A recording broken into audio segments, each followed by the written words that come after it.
Now, what are God's reasons for restoring Jerusalem? Number one, because of his faithfulness. God is faithful to his words, the prophet in the Bible says. There were other cities like Jericho or Moab and the Moabites that were occupied or taken in captivity that were never, ever rebuilt, but not Jerusalem.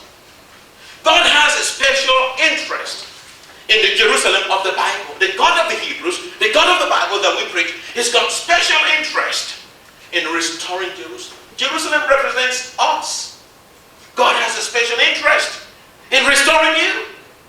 The business may be bad, and God says, I am going to restore you by the word of the Lord. Number two, because of his covenant. Now, a covenant is a relationship that is cut by blood.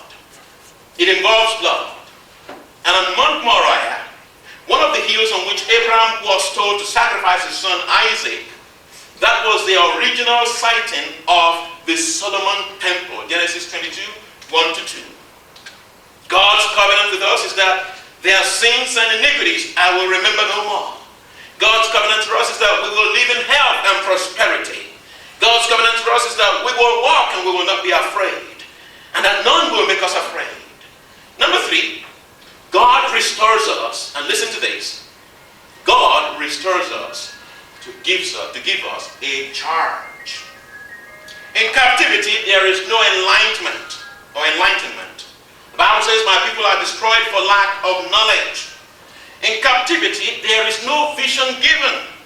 And the vision that is given, or you're holding on to, depletes if care is not taken. The Bible says, hope that is deferred makes the heart sick.